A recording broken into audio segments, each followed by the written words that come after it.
आगाज रण बदलने की तैयारी है, इतिहास वही रचेगा, संघर्ष जिसका जारी है। तो भाइयों बहनों याद रखिए, आने वाले पंचायत चुनाव में अपना जिला पंचायत समाजवादी पार्टी के समर्थित प्रत्याशी पवन चौधरी को बनाना है। परशुरामपुर तृतीय में विकास ही विकास लाना है और विकास की गंगा बहाना है। जनता के सेवक ये बहुत बड़े जननायक बनेंगे। जनता के सेवक ये बहुत बड़े जननायक बनेंगे। अपने पवन चौधरी के जिला पंचायत बनेंगे। अपने पवन चौधरी के जिला पंचायत बनेंगे। भैया दुखिया और गरीबों के सहायक बनेंगे। अपने पवन चौधरी के जिला पंचायत बनेंगे। अपने पवन चौधरी के जिला पंचायत बनेंगे। तो भाइयों बहनों याद रखिए, परशुरामपुर तृतीय में अगर सारी सरकारी सुविधा लाना है तो किसी के झांसे, किसी के बहकावे में नहीं आना है। समाजवादी पार्टी के समर्थित प्रत्याशी पवन चौधरी को अपना जिला पंचायत बनाना है और अपने क्षेत्र में विकास ही विकास लाना है और विकास की रफ्तार को आगे लेकर के जाना है। जन जन की है यही पुकार, पवन चौधरी अब की वार। नौजवान सब भाई इनके रहते आगे पीछे, परशुरामपुर तृतीय में जन जन के चहेते।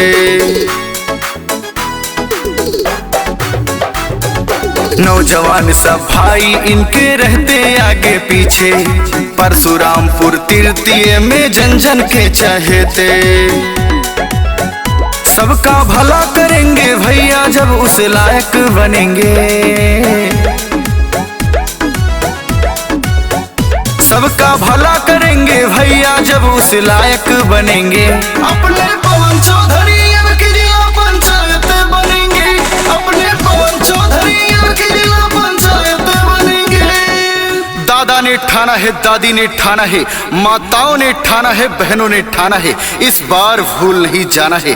गरीबों के मसीहा, गरीबों के हितैषी, सबके सुख दुख के साथी, 24 घंटे आपकी सेवा में रहने वाले पवन चौधरी को अपना जिला पंचायत बनाना है। परशुरामपुर तृतीय में विकास ही विकास लाना है और विकास की रफ्तार को आगे लेकर के जाना है।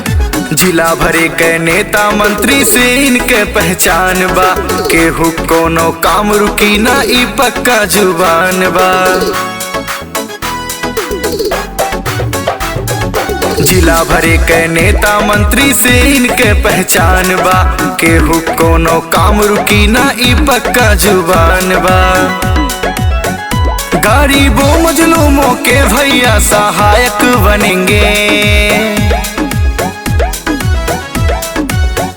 गरीबों मजलूमों के भैया सहायक बनेंगे। अपने पवन चौधरी के जिला पंचायत बनेंगे। अपने पवन चौधरी के जिला पंचायत बनेंगे। हो चुका आगाज रण बदलने की तैयारी है, इतिहास वही रचेगा, संघर्ष इसका जारी है। परशुरामपुर तृतीय की जनता ने ठाना है, इस बार किसी के झांसे, किसी के बहकावे में नहीं आना है। अपना जिला पंचायत सिर्फ और सिर्फ पवन चौधरी को बनाना है। हर बहनों के भाई हैं ये, हर माँ के हैं बेटे, परशुरामपुर तृतीय में जन जन के चहेते।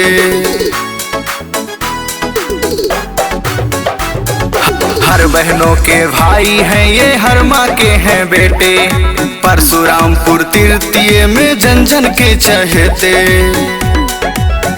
सबका भला करेंगे ये, सबके सुखदायक बनेंगे। सबका भला करेंगे ये, सबके सुखदायक बनेंगे। अपने पवन चौधरी